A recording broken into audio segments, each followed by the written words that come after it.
Assalamualaikum warahmatullahi wabarakatuh. Perkenalkan, nama saya Roshida Aryani dari Universitas Lambung Mangkurat. Saya mengikuti seminar nasional dan Call and for Paper bertemakan Transformasi Pendidikan Abad ke-21 berbasis AI untuk meningkatkan kualitas guru pendidik dasar yang berkarakter di era digital demi terwujudnya generasi Indonesia emas. Nah, itu tadi adalah perkenalan dari saya.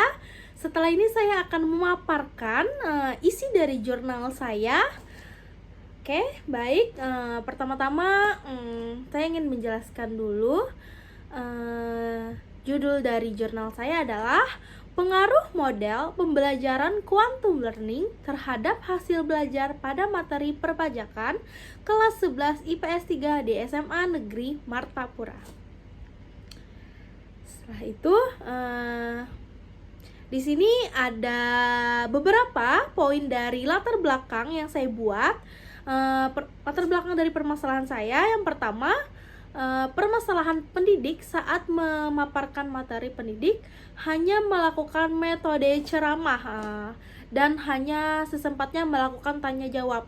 Mungkin mode ceramah yang saya maksud di sini adalah cuma mode ceramah biasa yang antara guru, pemaparan materi guru kepada siswa, cuma satu arah.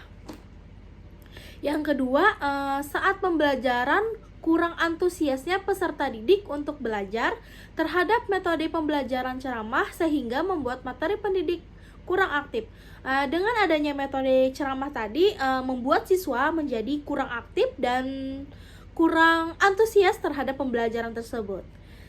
Baik, selanjutnya yang ketiga ada rendahnya hasil belajar peserta didik perpajakan dan minat belajar yang rendah terhadap materi perpajakan. Dengan kurang antusiasnya siswa tadi belajar, maka rendahnya juga hasil belajar yang diterima oleh siswa tersebut. Terakhir, poin keempat ada pendidik menemukan model pembelajaran yang jarang dipakai. Penggunaan model quantum learning adalah salah satu model pembelajaran yang menyenangkan dan mampu menggabungkan rasa percaya diri karena keterampilan belajar yang menyenangkan akan mampu menggabungkan rasa percaya diri dalam pembelajaran. Jadi di sini peneliti mencari model pembelajaran yang jarang dipakai, yaitu kami menemukan quantum learning yang dimana pembelajaran quantum learning ini berbasis interaktif yang membuat siswa aktif dan membuat siswa itu lebih antusias lagi dalam belajar. Baik, selanjutnya di sini ada rumusan masalahnya. Rumusan masalah yang pertama, bagaimana sih gambaran pembelajaran menggunakan quantum learning pada materi pelajaran perpajakan kelas 11 IPS 3 di SMA Negeri 2 Martapura. Yang kedua, bagaimana gambaran hasil belajar setelah menggunakan model quantum learning. Ketiga, bagaimana pengaruh model pembelajaran quantum learning terhadap hasil belajar. Nah, selanjutnya juga ada saya mengidentifikasikan masalah. Yang pertama, rendahnya minat belajar siswa pada materi perpajakan. Yang kedua, siswa kurang aktif pada saat menggunakan model pembelajaran konvensional atau metode ceramah tadi. Yang ketiga, ada proses pembelajaran yang hanya didominasi oleh guru. Yang keempat, kurang pahamnya guru dengan model pembelajaran. Baik, di sini selanjutnya ada teori-teori pendukung yang mengenai penelitian quantum learning ini, yang dimana penelitian dari Rida Ashanul Fitri dan Fahri Ahnan Irada Murni tahun 2021 menunjukkan penerapan quantum learning dapat meningkatkan keaktifan dan hasil belajar IPS siswa.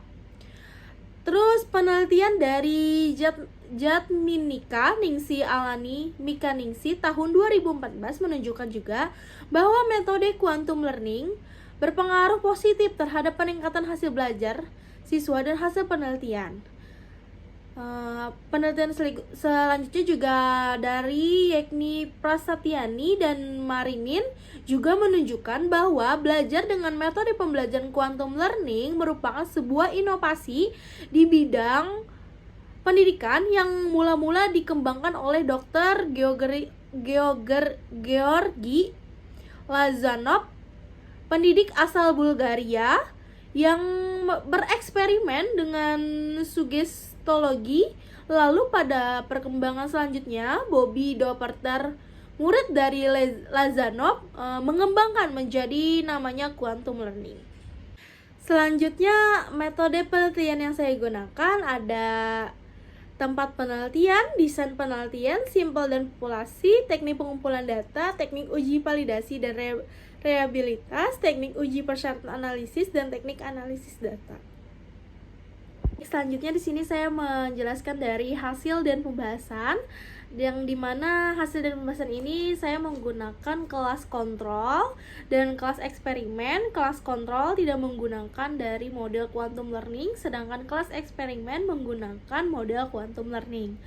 Jadi saat saya memasuki kelas kontrol, saya cuma memberikan pembelajaran konvensional atau metode ceramah yang dimana cuma satu arah antara guru dan siswa, atau selebihnya jika ada berkesempatan waktu lebih banyak lagi saya memberikan tanya jawab, cuma sekedar satu arah. Sama saya juga di kelas kontrol tetap menggunakan pre-test dan post-test, yang dimana saya sebelum mengajar saya memberikan pre-test terlebih dahulu yang akan saya mengetahui di mana tingkat pengetahuan siswa. Setelah saya selesai menggunakan pretest, saya mengajar dengan metode konvensional yang cuma satu arah atau disebut ceramah.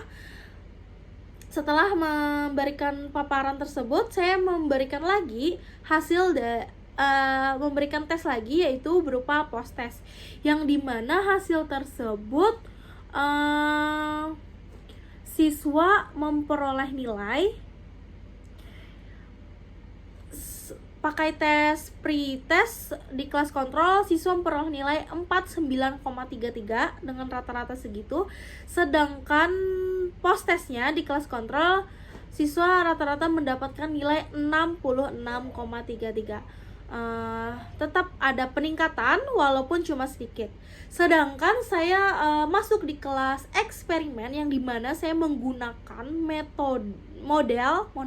model quantum learning dengan tes juga, pre-test dan post-test, yang dimana pertama-tama dulu sebelum saya memberikan model quantum learning, saya memberikan tes terlebih dahulu. Siswa mendapatkan nilai rata-rata sekitar 41,33.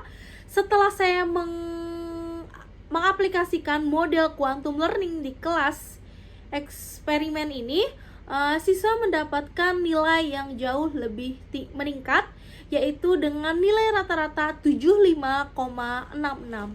Jadi perbedaannya kelas eksperimen dan kelas kontrol, kelas eksperimen sangat jauh lebih pesat memberikan peningkatan hasil dari belajar, sedangkan kelas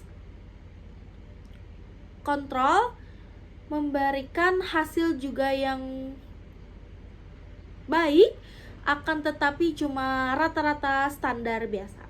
Baik, selanjutnya di sini saya akan memberikan kesimpulan yang telah saya paparkan tadi.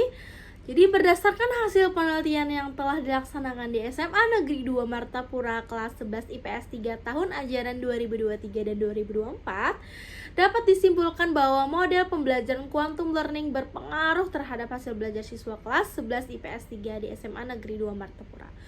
Hal ini dibuktikan menunjukkan rata-rata pre-test sebesar 41,33, sedangkan post-test sebesar 75,66. Artinya, rata-rata post-test lebih tinggi dari rata-rata pre-test. Melihat skor post-test lebih tinggi dari skor pre-test, dapat dikatakan terjadi peningkatan pada tingkat kedisiplinan siswa setelah memperoleh model quantum learning. Mungkin itu saja paparan materi yang dapat saya sampaikan. Wassalamualaikum warahmatullahi wabarakatuh.